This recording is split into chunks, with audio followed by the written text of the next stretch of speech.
Okay, picking up where we left off on page 59, we're talking about the relationship between an IP address and a domain name. We haven't defined IP. That just means Internet Protocol. Okay, so the relationship is like this. There's a one-to-one relationship, mostly, for a domain name and an IP address. And so humans aren't very good at memorizing numbers. You know, that's kind of tough. But I can remember google.com. And so when I pop open a browser and I type in, you know, www.google.com or something like that, what actually happens is when I hit the button here is my browser actually can't understand what this means. So it has to go look up the IP address. And it does that through a domain name system, DNS. It's like the Internet phone book. It translates this, www.google.com, into an IP address. So my machine knows that anytime I type in words up here at the top, it has to translate them. So it sends them off to some other server. And once again, I don't know where these servers are. Typically, it's a server provided by your internet service provider. So this gets sent off and gets translated to an IP address and sent back because my browser does not talk domain names. It only talks IP addresses. Okay? Cool. Okay. There's a table of top-level domains. The top-level domain is the one on the end. And these are probably domains you've heard of before. You know, like .com and .edu for education, and gov for government, mil for military, net, org. There's also, in addition to these top-level domains, TDLs, there's also country codes. So CA for Canada and things of that nature. And so you may see a combination of top-level domains and country codes in there. Okay, on page 61, they give a diagram of how that domain name system thing works I just talked about, where you type in Google in your browser. It gets sent off to a domain name server somewhere to get resolved. And then it returns the IP address. And then my machine, now that it knows the IP address, will talk directly to the web server. Okay? Cool. That's how DNS works. On page 61 is a continuation of the things we talked about earlier about the World Wide Web, or the web, is a collection of documents called web pages. Okay? A website is a collection of hopefully related web pages. A web server is the computer that serves those web pages up when you ask for it from a browser. And Web 2.0. Now, Web 2.0 is kind of an overused, hyped marketing term. In the old days, the web was basically for static content. I was just providing stuff that you could pull down. And you, with a browser, weren't allowed to participate in any way.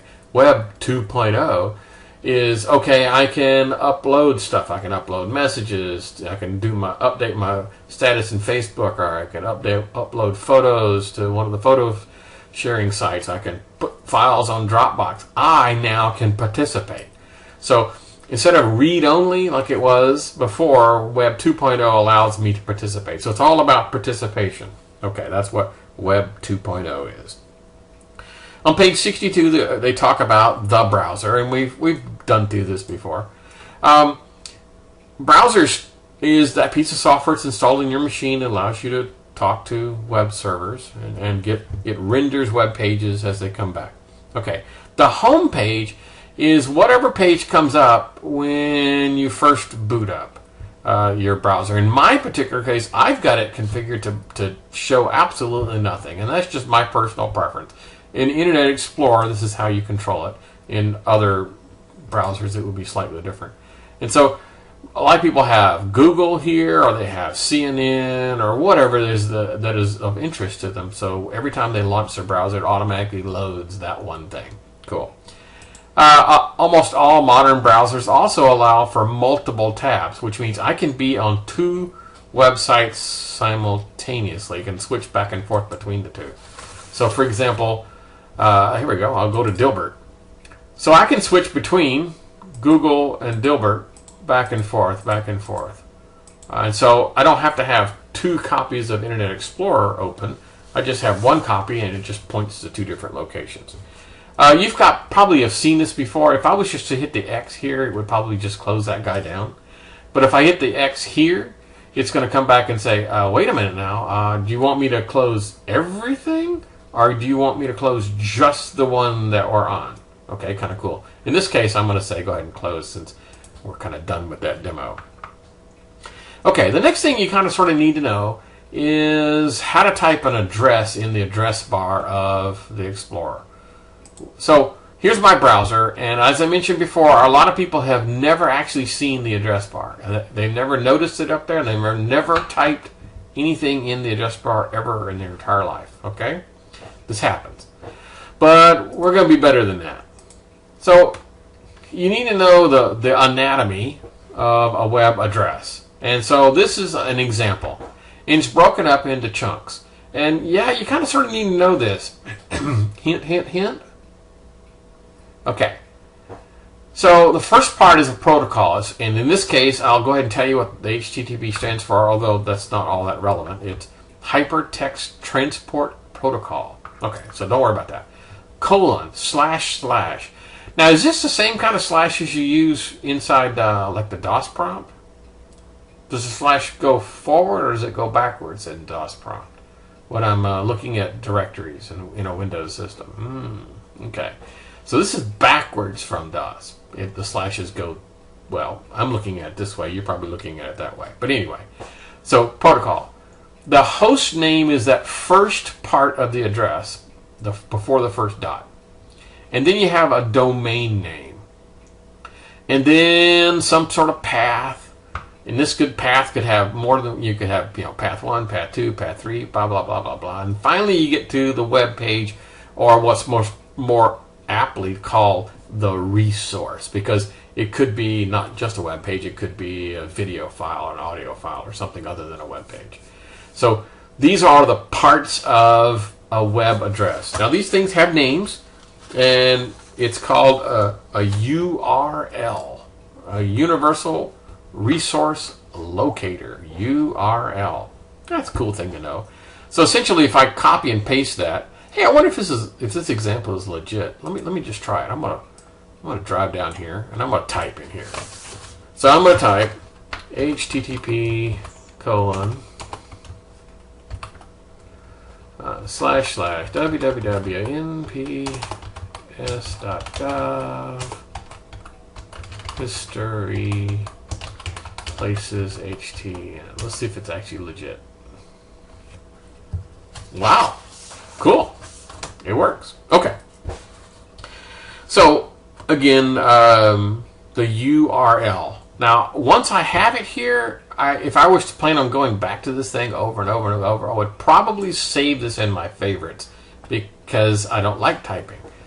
So again, using Internet Explorer, the little star up here shows me my current favorites, and I can just say add to favorites. That means take the current web page and add it to my list of favorites. So I did that. And what would you like to call it? I'll leave the name the same. So once again, if I was to close this guy down and bring my Internet Explorer back up, just go directly to here, it's going to be the last one on the list. And isn't that a heck of a lot quicker than typing a bunch of stuff? Now again, I know people that will never use shortcuts, and if they want to go to the National Park Service, they'll fire up Google or Bing or some search engine, type in what they want, wait for it to respond, pick the one they want, and then get there. To me, this is easier, but hey, what the heck, right? Okay, so let's talk just a little bit, kind of backing up a couple pages on page 62 and 63. They talk about some of the features of modern browsers. And I've kind of sort of talked about the fact that, yes, there's favorites or bookmarks, so sometimes they just go by different names. Pop-up blockers. No matter what browser you have, you probably have some sort of way of controlling whether something is going to be popped up.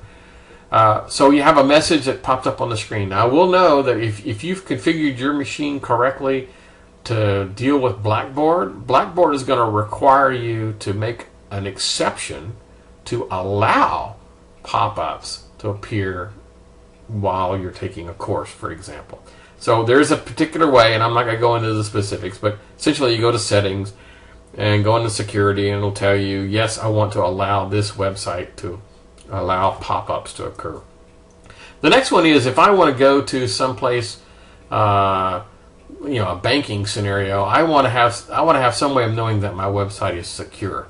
And so, in addition to HTTP, there's another one called HTTPS, and the S stands for secure. And when you type in that, generally there's some sort of an indication. In the old days, it used to be a little padlock. Sometimes now it's just a different color to let you know that you're on a secure website. So, for example, if I was to go to Amazon.com and buy something, I want to make dang sure that little symbol somewhere is showing me that I'm on a secure connection, because I don't want to give my credit card stuff over the web without that. Okay, so favorites, secure, and pop-up blockers are common things that all browsers have some way of dealing with. Okie dokie. Now, the next thing we're going to talk about is what a web application is. Now, and this is kind of sort of semantics. A web page is that thing that gets rendered on your browser. If that web page doesn't do anything, well, it's just considered a web page. If, on the other hand, that web page allows you to order a book, well, that's a little bit more, isn't it? That's more like an application. So my little shopping cart, that's like an application. Now, is it a web page? Well, of course it's a web page. Is it a web page that allows you to do some more stuff? Well, yeah. So it's kind of a matter of distinction. Now, there are some web pages where it's immediately obvious. This is clearly an application. It has nothing to do with the web. I'll give you an example. I've got one here. I've got a calculator out here. Now, this calculator that's it. It's just a little calculator where I type in stuff and do sorts of strange things. Now, clearly, is this a web page? Yeah, it's a web page.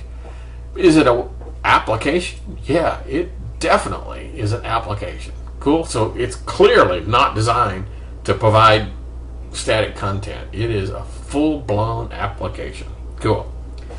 Okay, let's continue. On page 67, they talk about the types of web pages, and they talk about the search engine. We kind of mentioned this before. The search engine like Bing, Google, Yahoo. There's a gazillion of them out there. Purpose for that, of course, is you type in search words, and then it'll go off and find things for you, okay? So, and then returns a list of the search engine result page, or the search results page, the SRP, and then you can go pick the things that you want. Now, a lot of people get a little confused if I type in, I don't know, light bulbs, something. If I just type light bulbs in here,